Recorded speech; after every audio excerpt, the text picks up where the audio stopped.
안녕하십니까. 무명의 그리스도인입니다. 지난번 영상에 이어 오늘도 탕자 비유에 대해서 더 세밀하게 알아보고자 합니다. 둘째 아들을 그 성서 시대에서도 왜 탕자라고 하는지 그 문화를 살펴보고 더 심층적으로 이해하고자 합니다. 지난 시간에 말씀드린 것처럼 살아서 아버지가 자식에게 유산을 분배하는 것은 하나님께 아무리 울부짖어도 응답받지 못한다고 그렇게 가르침을 받아왔었습니다. 그것에 대한 영상을 혹시 안 보셨다 그러면 보고 이 영상을 시청해 주시면 감사하겠습니다. 자, 둘째 아들이 탕자인 이유가 있는데 이 성서 시대 문화적 틀 안에서 볼 때 세 가지 측면에서 심각한 문제가 있었어요. 그래서 예수님의 비유를 들을 때 그 청중 입장에서 이 둘째 아들은 왜 탕자로 인식되는지 살펴보겠습니다.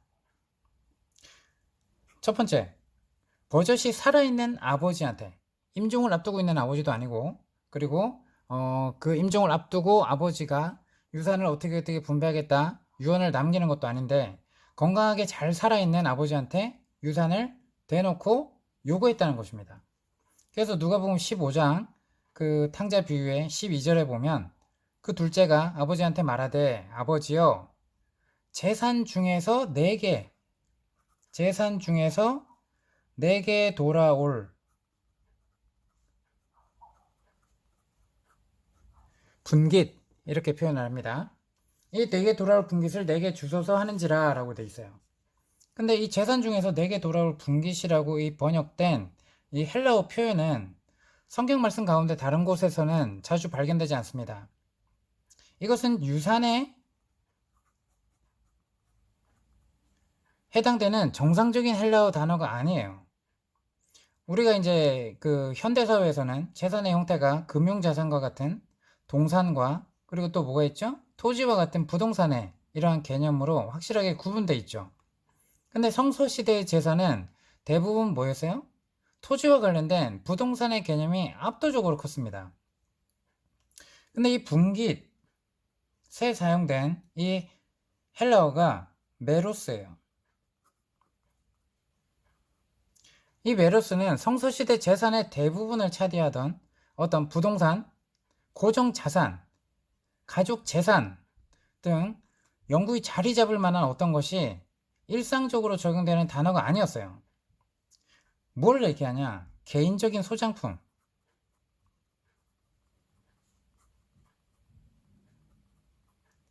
특히 유동재산, 금융재산을 가리키는 단어였어요. 그래서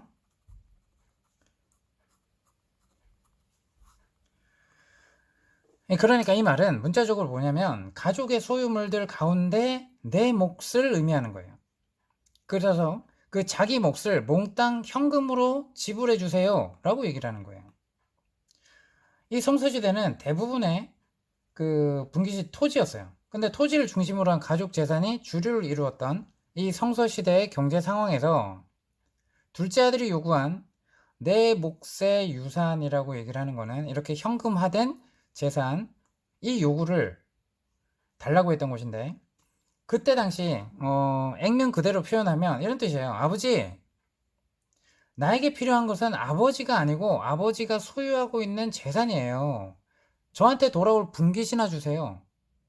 또 다른 표현으로 해보면 아버지는 저한테 있어서 죽은 거나 다름없어요. 그러니 나에게 먼저 할당된 유산을 미리 물려주세요. 이런 뜻이에요. 그리고 더 나아가서 심각하게 얘기를 해보면 그 당시에 이런 반응, 그 체감되는 언어로 표현해보면 아버지, 저는 아버지가 빨리 돌아가시면 좋겠어요. 아버지는 제 장래 계획을 방해하는 걸림돌이 될 뿐이에요. 장애물이라고요. 내 뜻을 펼칠 수가 없어요. 아버지 때문에. 이런 표현이에요. 얼마나 심각한 표현인지 아시겠죠? 살아있는 아버지한테 유산을 요구한다는 자체가 불효 막심하고 아버지한테 돌로 쳐 죽어도 마땅한 그러한 문화 가운데 이러한 의미를 내포하고 있는 것입니다. 그래서 오늘날의 관점으로 그냥 지금 의뢰 아버지 제가 사업을 해야 되니까요 좀 도와주세요 아버지 제 유산을 좀 미리 좀 물려주시면 안 돼요? 이런 요구가 가능하다고 보는 우리 현대사회의 관점으로 봐서는 절대 안 된다는 거예요. 아시겠죠? 그래서 이거는 그 금융자산 등을 얘기를 하는 것이고, 두 번째, 그래서 이 재산을 받아서 재산을 처분하고 현금화해서 가져가야겠죠, 그죠? 현금화는 그 누가복음 15장 13절에 이래 나와 있잖아요. 그 후 며칠이 안 되어 둘째 아들이 재물을 다 모아가지고, 그죠? 재물을 다 모아가지고, 이 말은 뭐예요? 현금화 했다는 거예요.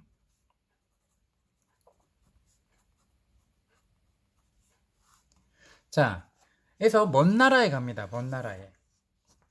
버젓이 살아있는 아버지한테 유산을 요구한 자체가 심히 배은망덕한 행위인데, 이 탕자로서의 이 둘째 아들의 진면목은 어디서 나타나요? 받은 재산을 즉시 처분하고 현금화해서 간다는 거예요. 자, 아니 우리 현대 관점에서는 아니 당연히 유산을 받았으니까 당연히 그 돈을 챙겨서 먼 나라로 훌쩍 떠났지 라고 그냥 쉽게 넘어가잖아요. 그죠? 근데 앞서 얘기한 대로 성서시대는 뭐예요? 토지를 중심으로 고정자산, 가족자산의 개념이 경제의 근간이었단 말입니다. 그리고 더 나아가서 레위기 25장 23절 한번 찾아볼까요? 자, 토지를 영구히 팔지 말 것은 토지는 다 내 것임이니라 너희는 고류민이요 동거하는 자로서 나와 함께 있느니라 라게 명시되어 있어요. 그래서 토지를 단지 투자의 수단으로만 보는 우리 현대인들 같았으면 값을 잘 쳐주고 이렇게 팔아치우고 더 몫이 좋고 더 투자 가치가 높은 땅을 살 수도 있잖아요. 그죠? 그러면 아싸 내가 유산을 물려받아갖고 더 아버지 재산을 불려갖고 아버지한테도 몫을 나눠줘야지 이런 개념이 아니란 얘기입니다. 이렇게 유산으로 받은 토지는 그죠? 유산으로 받은 토지는 함부로 팔지 못하도록 율법이 엄격하게 금하고 있는 거예요. 그러니까 유산으로 받은 토지에 대한 이 성서시대 이스라엘 사람들의 이 애착심과 이러한 명령을 기억할 때 유산을 미련 없이 처분한 이 둘째 아들의 행동은 이 비유를 듣고 있던 예수님 밑에서 그 말씀을 듣고 있던 청중들은 기겁하는 거예요. 완전히 쇼킹한 사건입니다. 완전히 무례하다는 거죠. 그죠? 세대에서 세대로 이어지는 이 가족 토지에 대한 법률은 이 모세율법 중 굉장히 중요하게 적용이 된답니다. 그래서 이 말씀을 기억을 하고 이 명령에 따라서 유대인들 사고방식을 이해해야 됩니다. 그래서 가족 토지 그리고 재산은 가족 계통 바깥으로 함부로 매매 그리고 양도되어서는 안 됐어요.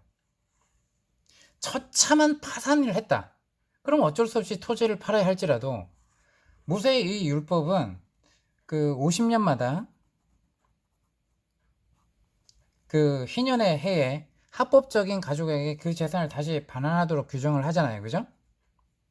그래서 이 유산으로 물려받은 토지는 온전히 지켜야 되는 그러한 의무를 가지고 있었고 그것이 이스라엘 사람들의 무의식 속에 깊이 뿌리 내리고 있었습니다. 자, 그래서 유산으로 이 받은 토지를 쉽게 처분했다는 거에 대해서 이제 엄청난 탕자로 인식하기에 마땅했다 라는 개념 아시기 바랍니다. 당시 이제 랍비 문헌이 이제 미슈나에 이런 표현이 있어요. 살아서 유산을 미리 나누어 준 아버지 경우를 어떤 특수한 판례로서 자세하게 언급하고 있는 부분이 있는데 아버지가 죽기 전에 자식한테 재산을 미리 분배할 수 있어요. 하지만 이런 경우에도 아버지가 돌아가시기까지, 세상을 떠날 때까지 그 아들은 받은 유산에 대해서 어떻게 해야 된다? 완전한 재산권을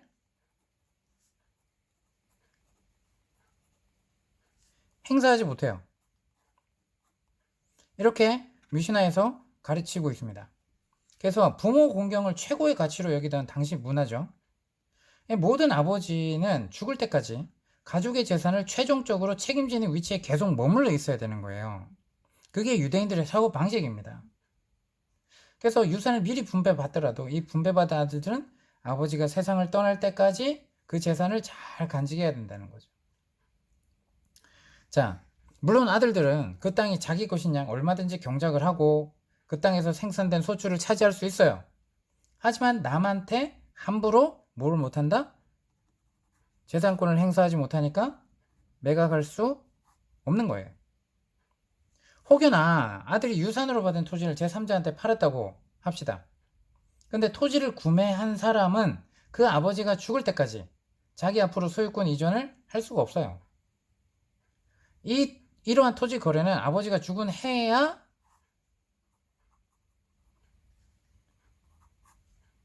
완성이 되는 거예요. 이만큼 토지에 대한 개념을 갖고 있었습니다.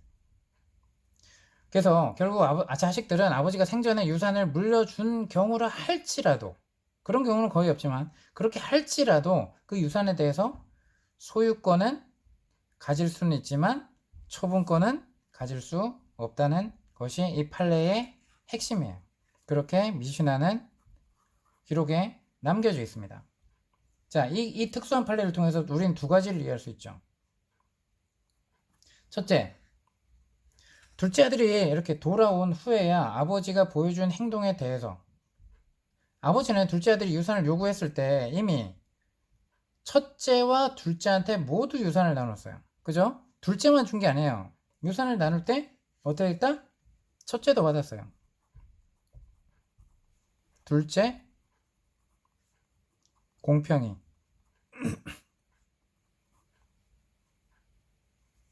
나눠줬겠죠. 자, 그렇다면 아버지한테 남아있는 재산이 하나도 없잖아요. 그죠? 그럼 아버지는 둘째 아들이 돌아오자 송아지를 잡아요. 성대한 파티를 엽니다. 그럼 그 돈은 과연 어디서 나온 거예요? 그죠? 자, 미시나에서 나오는 판례를 보면 이미 유산은 물려주었을지라도 살아있는 동안 자신이 살아있기 때문에 여전히 가족 재산을 최종적으로 책임지는 위치에 있었기 때문입니다. 자, 첫째도 똑같이 받았다는 거 기억하고 계셔야 돼요.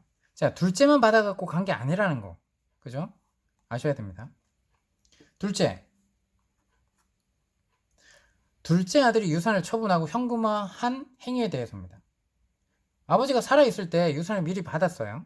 근데 자식은 그 유산의 소유권만 받을 뿐 처분권 갖지 못한다고 했죠. 자, 우리가 이 지금에나 그 토지를 사고 파는 행위는 어떤 그 빨리 팔릴 수도 있지만 상당히 시일이 걸리는 거잖아요. 그죠? 시일이 걸려요. 그죠?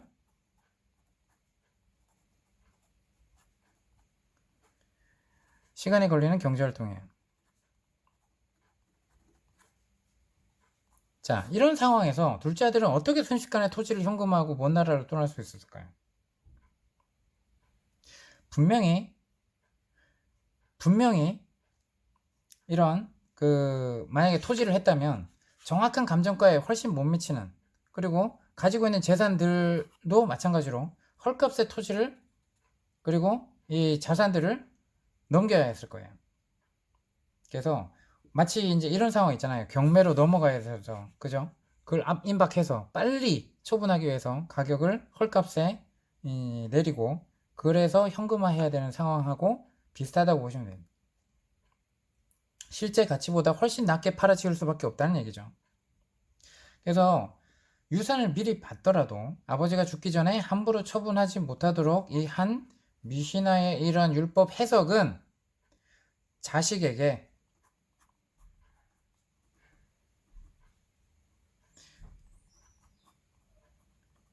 부모에 대한 책임,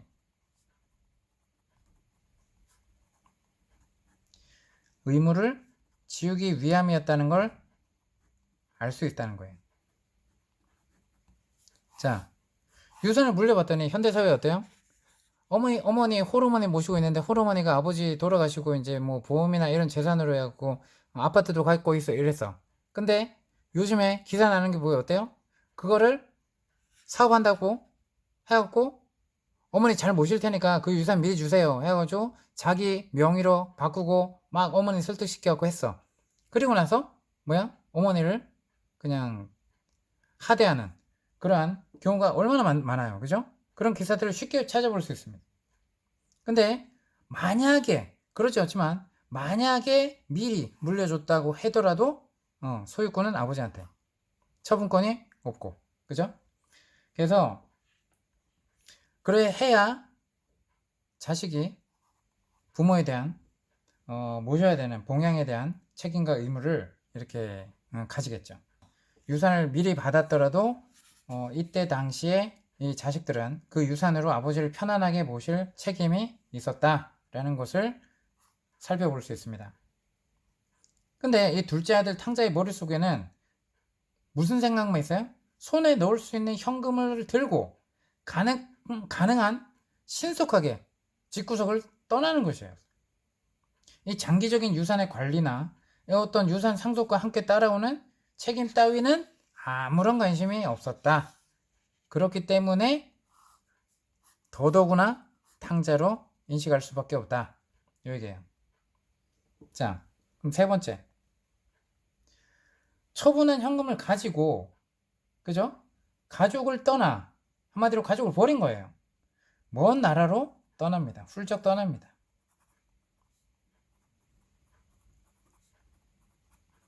자, 이거의 의미는 무엇이냐? 성서시대에 이거에 대한 의미는 뭐냐는 거예요. 자, 개인의 정체성을 나타내. 개인의 정체성. 이 당시 개인의 정체성을 나타내는 요소가 있었어요. 이 두 가지였어요. 첫 번째, 누구의 아들이야? 누구의 자식이야? 그리고 두 번째는 그 사람의 출생지. 자, 성서시대에 이렇게 인물들 살펴보면 쉽게 나와요. 쉽게. 한마디로 우리는 이제 명함 내밀잖아요. 그죠? 자, 근데 이 성서시대에서 이스라엘에서 이 개인은 항상 뭐가 따라붙어? 자신이 속한 가정, 출생지, 이게 그 사람을 나타내는 전부였어요. 이스라엘 초대 왕 사울이 있죠. 사울이 뭐예요? 기브아 출신.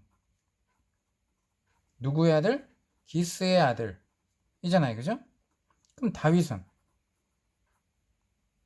베들레헴 출신, 또 이새의 아들. 자, 이렇게 표현되잖아요. 자, 그래서 어디서 태어났고 누구의 자녀인지 아버지의 이런 이름이 꼭 들어가죠. 그죠? 그래서 이게 개인의 정체성을 가지는, 우리는 이렇게 표현하지 않잖아요. 그죠? 뭐 그건 있죠. 뭐 부산 출신입니다. 뭐 이건 있어요. 근데 아버지 이름을 들먹이면서 가문을 내 정체성으로 내세우지 않죠. 그죠?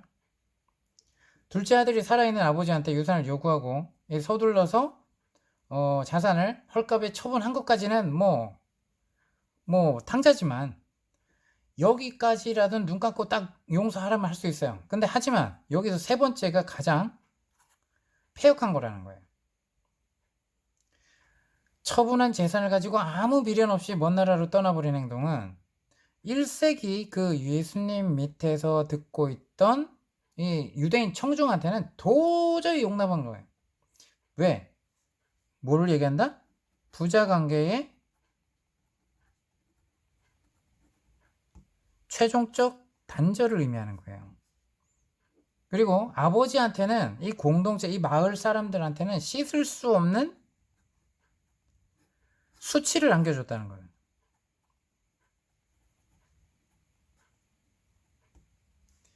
이 의미입니다. 확인 살살한 거죠. 그죠? 먼 나라로 떠남으로써 성서시대 한 개인의 경쾌성을 이루는 두 가지 가장 중대한 기둥. 뭘 버린 거예요? 혈연, 지연, 공동체를 거부했다는 거예요. 이 의미예요. 요거는. 그래서 의미를 분명히 알고 이 비유를 해석해야 됩니다. 이것은 당시 문화로서는 도저히 용납할 수 없는 완전히 돌연변이적인 행동이었다는 거예요. 근데 이 비유를 이렇게 예수님이 소개했다는 것입니다. 그의 인생에 앞으로 다 최악의 상황이 벌어졌습니다. 근데 그가 마지막으로 의지할 수 있는 버팀목 그리고 생존권 자체를 무너뜨리고 떠나는 거예요. 이걸 단절시켰기 때문에. 그죠? 이런 상태의 문화적인 의미인 줄 알면서도 떠났다는 거예요. 자, 우리가 이 마지막 버팀목이라고 하는 건 우리는 오늘날 뭐 이렇게 망할 걸 대비해서 뭐 은행에 저축해 놓거나 예금을 그리고 미리 가입해 둔 어떤 보험의 개념이 아니라는 거예요. 이 당시는 가족 간의 끈끈한 유대 관계가 뭐였어요? 성서시대 개인이 갖고 있는 사회적인 보험과 같다는 거예요.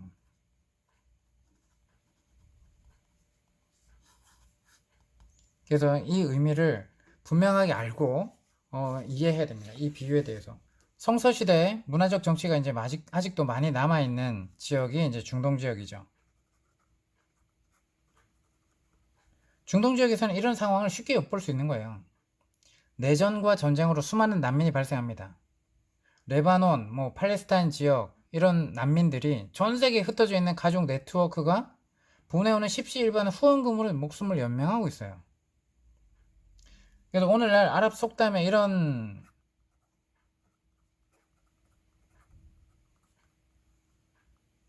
표현이 있어요. 가족이 없는 개인은 등뼈가 없는 사람과 같다. 참 비유가 그죠? 가족이 없는 개인은 등뼈가 없는 인간과 같다. 우리도 뿌리를 잘 기억하고 있어야 됩니다. 그죠? 우리 부모에 대한 감사함을 잊지 말아야 합니다. 모세의 율법에서 고아와 과부 그리고 나그네 특별히 돌볼 것을 강조한 것도 이들이 생존을 위한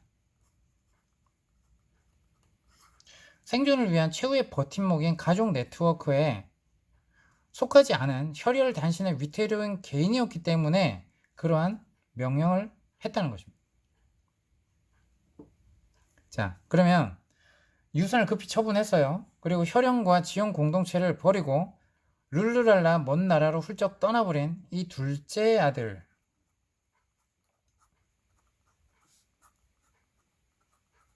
심정은 어땠을까 예상을 해봅니다.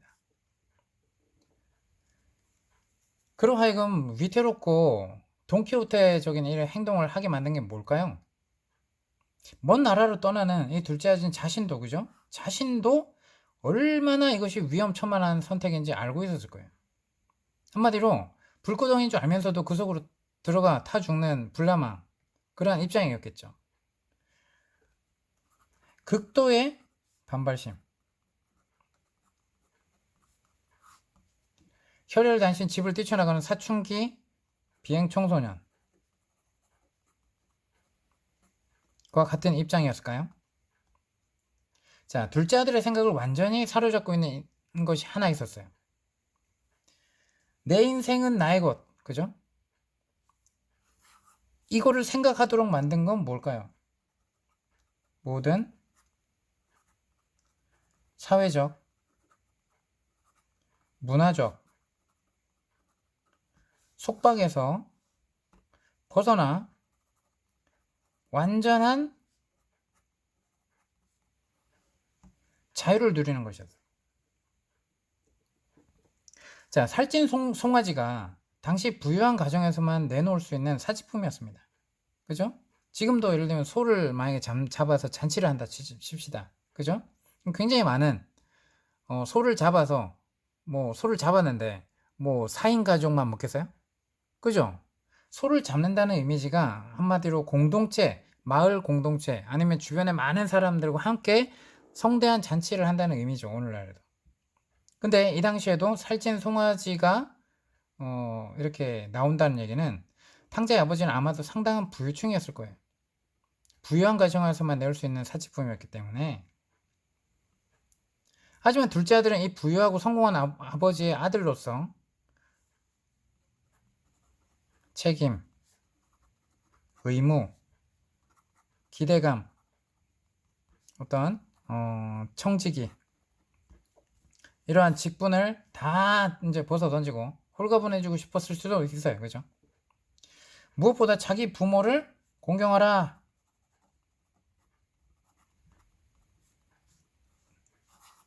아들이 보기에 아버지 그리고 이 문화적인 이 그 유대인 문화 이런 것들에 대해서 속박이라고 느낄 수 있었어요. 문화적 압박이 진절머리 날 수도 있었어요. 근데 그는 가능한 이 모든 의무감과 속박을 부숴던지고 온갖 구석을 물리치고 아버지의 권위로부터 벗어나고자 했다는 것입니다. 그래서 이 모든 마음들이 모든 위험을 무릅쓰고 둘째 아들이 먼 나라로 훌쩍 떠나버린 진짜 속내가 아니었을까. 자, 포로로 끌려갔을 때 유대인 문화에서 무엇이 발견이 되냐면 헬레니즘 문화가 유대 사회에 들어오게 됩니다. 그리고 쾌락주의가 판을 칩니다. 유대인 젊은이들의 생각을 침투하기 시작했어요. 자, 그것에 반발해서 유대인 지도자들이 내세운 게 뭐라고요? 바리새, 구별된. 우리는 구별된 정체성, 저 이방인과는 다르다. 뭘로? 율법으로. 그 중에 특히 강조한 성결법, 정결법, 그죠? 레위기에 나오는 그 정결법, 그죠? 그 당시를 이렇게 그것이 더 압박일 수도 있었어요. 그 모든 걸 지키기에 하나하나가. 그 당시에 유대인들이 성전도 무너졌고 그 쾌락주의의 사상들이 강압적으로 왕의 권유로 그 문화들이 퍼뜨려졌고 이러한 문화에 대해서 벗어나고 싶다라고 생각할 수 있지 않았나라는 생각이 듭니다. 당시 사회가 둘째 아들한테 내렸던 최종적인 판단은 뭐였다고요? 도저히 공동체에 다시 돌아올 수는 회복할 수 없는 선택을 했다는 거예요. 선을 넘어도 한참 넘었다는 거예요. 불가능한 탕자였다. 그래서 둘째가 이 의미를 가지고 있다는 거죠. 자, 이것은 하나님의 입장에서 볼 땐 완전히 하나님을 떠난 타락된 하나님을 부인하는 뭐와 비슷하다는 거예요. 이방인, 하나님을 모르는 우리들의 입장과 똑같다는 거죠. 그리고 또는 유대 사회에서 바리새인들이 뭐하는? 멸시하는 하나님의 율법을 멸시한다고 보는 사회적인 인격 박탈을 당한 누구? 세리와 죄인들의 무리. 이방인도 의미를 하고 그 바리새인들이 멸시하는 세리와 죄인들, 이들에 대한 상징적인 비유가 누구라고요? 둘째 아들로 비춰질 수 있다는 거예요. 이번 시간은 여기까지 나오고 다음 시간은 아버지의 반응도 그 당시 유대 사회에서 합당한 것일까? 이것을 한번 살펴보고 그 다음에 첫째 아들도 탕자라 그랬어요. 그죠? 그 이야기까지 더 풀어 나갈 것이니까 다음 시간을 기대해 주시기 바랍니다. 이상입니다.